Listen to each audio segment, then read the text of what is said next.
Hi, hello. This is our $300 house challenge. My name is James Winton. I'm going to be the project manager for this project. I'm Connor Huber. I'm in charge of the design of this project.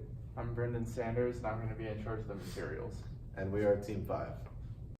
So the main delivery points that we have to take into account here for this project are our presentation, the video, the poster, and the 3D modelings. For the presentation, we're going to have all of our stuff lined up in a clean PowerPoint presentation, and we're all going to dress up and present it formally.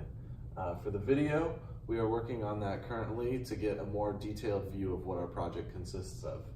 For the poster, it's going to explain everything in detail with visual representations, including poster designs, drawing views, and more details about what the entire thing is going to look like.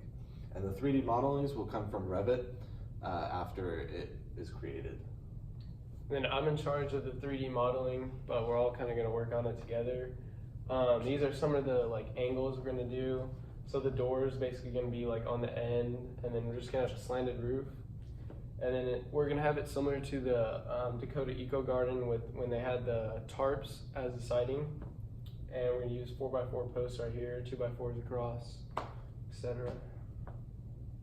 Alright, and then so for Connor went over the foundation, it's going to be our 4x4 posts. For our wall framing, we're going to do 8 feet tall on all sides, except for the back side is only going to be 7 feet tall to get the slanted roof in.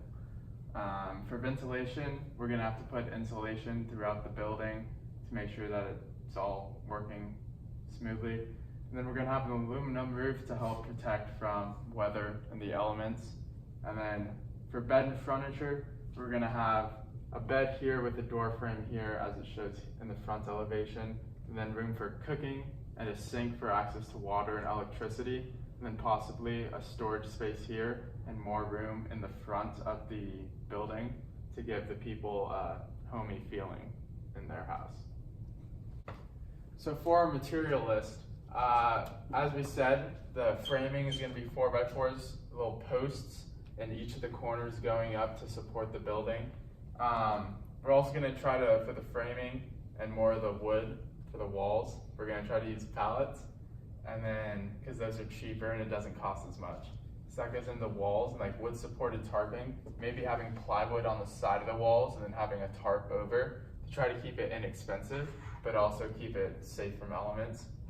We're going to need solar on top of the roofing in order to provide electricity to the house. So that's going to have to be something that we need to implement into there. We're thinking about using nails instead of screws because they're cheaper, but they still hold everything together and won't fall apart. And then for insulation, that'll go throughout the entire building to keep the air in and keep it all working smooth. And then for the budgeting here, we're going to go around and research local suppliers. This includes just going to local hardware stores like Lowe's and Home Depot and looking at the prices and the materials, logging them down in our Excel sheet, and showing the prices, how they compare, and choosing the cheapest ones for what we need to do. With this, we have to take into account the material types. So like the aluminum sheeting is going to be one of the most expensive things for the roof. Same with the solar panels, but otherwise like wood pallets, we could get those really cheap. And this just goes along with other material types and budgeting as well. The cooling and heating methods, there's cheap ways we could do that. For instance, we could possibly have an opening in the tarp with a zipper connecting. They could just unzip it and air could flow in through, but it could be insulated on the inside so it still keeps heating and cooling in when needed. And this goes alongside with the roofing as well. The most important thing we learned at the Dakota Eco Garden is privacy.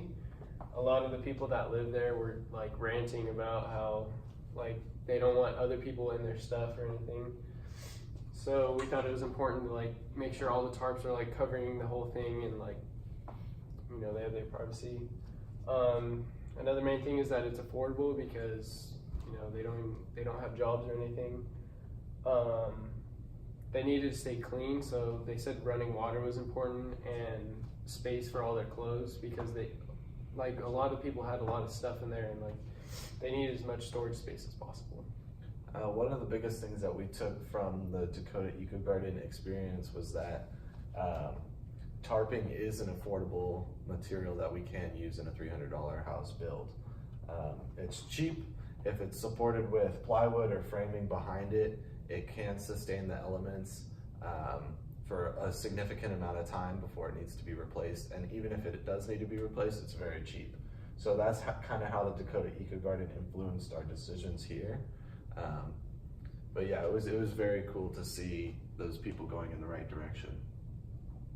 For the poster, this part of the project, we're all going to work on it together, but I'm going to be doing the organizing and outlining of it.